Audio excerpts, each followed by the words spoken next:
that mind, he negotiated the acquisition of incredible artworks and stunning acres of land. He convinced people to do things they never knew they wanted to do, and solved seemingly impossible problems. With that mind, he figured out just where to offload thousands of wheelbarrows full of manure so he could plant countless plots of onions, tomatoes, carrots, potatoes, peas, and green beans. He made insane, unwinnable bids in bridge, and then found a way to take all the tricks. He wrote convincing proposals, kind letters, and heartfelt acrostic poems to the people he loved. He read navigation charts from the middle of Lake Superior to the lower Mississippi River. He read architectural plans and was a master at reading a room or an audience. Even at the end, when his brain was riddled with cancer, my father's mind was still capable of making people laugh. What I admired most about my father was his ability to use that extraordinary mind to accomplish so many things. As a child, it seemed to me that his very words could conjure up outcomes. One day, he'd be talking about building a boat, and the next moment we'd find ourselves walking up the gangplank of a big silver vessel that became our second home. One day, he'd be talking about a Caribbean tour, and the next, we found ourselves docking in San Juan. One day, he would get the idea for a program to help disadvantaged children in Pittsburgh schools, and the next thing you knew, people like Steve Aaron had become lifelong friends. A few years ago, he said, "We need to renovate that barn at Highcroft," and here we all are, sitting amidst its quiet splendor. My father was nothing if not a man of action. And while, when I was little, I thought that he somehow managed to achieve these remarkable feats just by uttering them out loud, I realized as I got older that it was, in fact, the many people who surrounded him that did so much of the doing. And he made that happen by uttering 4 magic words: "I need your help." As children, those words had us running for the hills. But to others, this was an invitation into his world. And that was an invitation very few people were able to turn down. Those words were how Karen Dobbs became a manager of multiple tour seasons, and how her father, soon after, became the trusted engineer on Point Counterpoint 2. It's how our dear friend Marcus Stramler found himself shooting off fireworks with no prior training, I might add. And how Paul Van Dongen found himself walking onto the boat to fix the sound system in 1976 and staying there for the rest of his life, becoming a part of our family. It's how my wonderful uncle found himself taking over from Jack as engineer, and how my beautiful aunt found herself as head chef on multiple tours. It's how Liz and Mia's incandescent mother, Polly Olfie, found herself stacking up folding chairs along the Allegheny Wharf after AWSO concerts.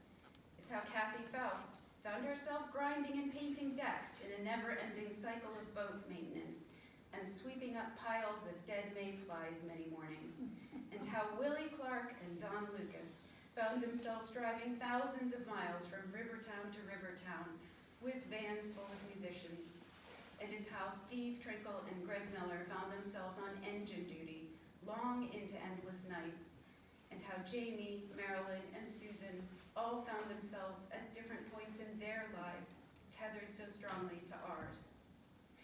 Being invited into my father's world was to be invited into a place of wonder and excitement. It was a world full of the best people this planet has to offer, a world of new ideas, where ordinary towns were transformed during 3 extraordinary days into a nexus of cultural exchange. It was a place where people you didn't know one day became entwined in your heart and soul the next. It was a place where you could find, sitting around the same galley table, a traveling minstrel from South Africa, a composer from Colombia, an architect from Yugoslavia, and a beautiful poet from Iowa, who was also one of the very few female test pilots in World War II. It was a place where the air buzzed with music and possibility, every new town bringing another adventure, another chapter of an unfolding story. I remember countless summer evenings along riverbanks, letting myself disappear as the darkness deepened, absorbed in the alchemy of music, a soft breeze, the river's cool scent, my father's baton weaving patterns in the air, binding us to a particular contraction and then expansion in time. It was during those evenings that a future began to take shape in my mind. The refrain, repeated and reprised, was clear.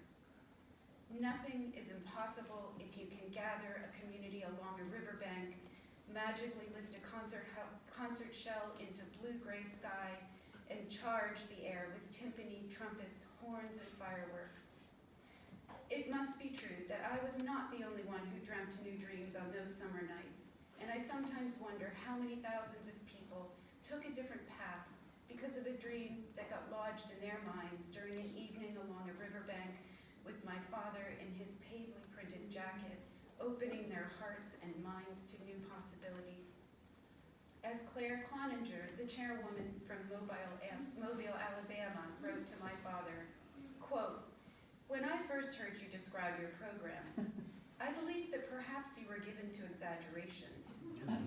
In hindsight now, I believe that you perhaps are given to understatement.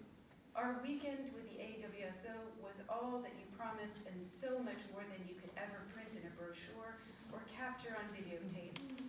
Thank you for what you have chosen to do with your lives. It has made a difference in what we now choose to do with ours."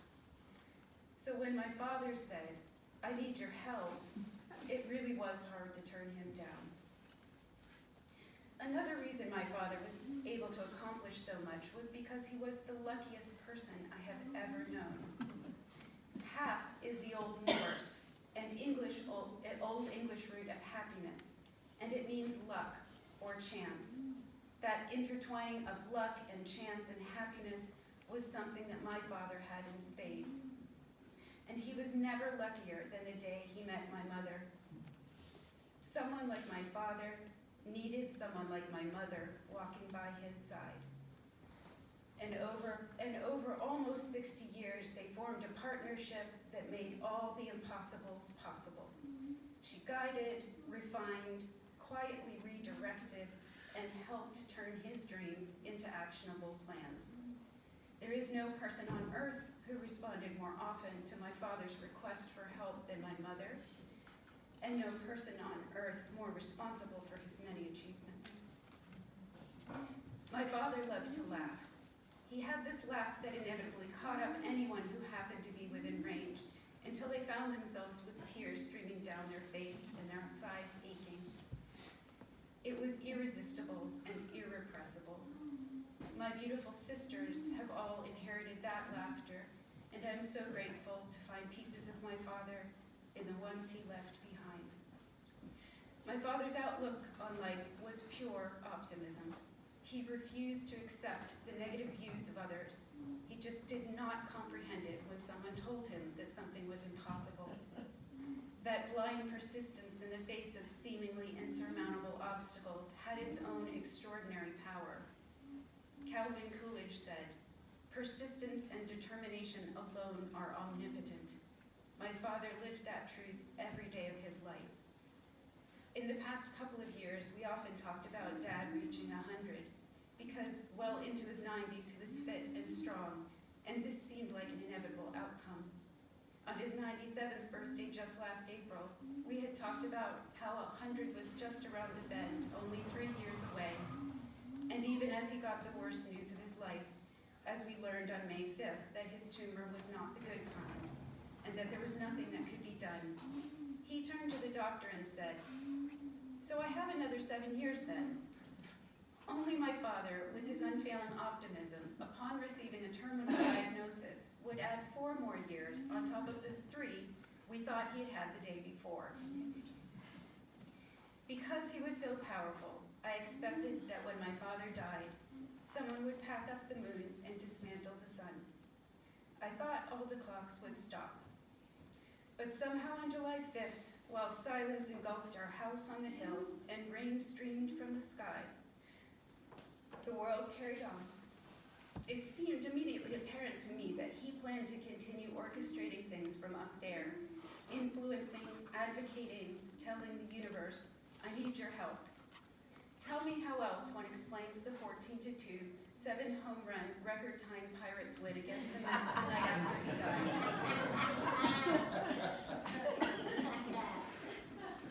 Optimism, persistence, knowing who and how to ask for help, and having a dream that is worth pursuing, one that invites people to see new possibilities, that connects us to each other and reminds us of deep, beautiful truths in the midst of this chaotic and tumultuous world.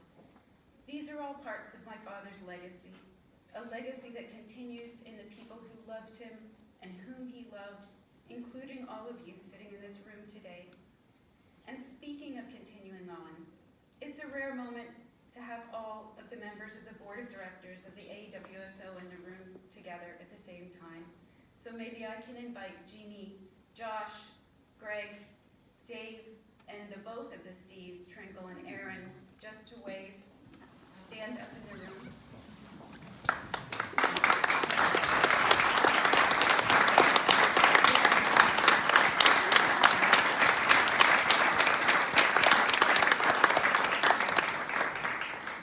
Let's find a way to cultivate and extend my father's legacy, to pick up his dreams and make new ones, to use this barn, our collective will and talents, and the many gifts we've been given by our father and mother to invite new possibilities into this world. Thank you all for being here today. My father and so many others were thankful that you showed up when he asked for your help. And we are so deeply grateful that you showed up here today to be with us.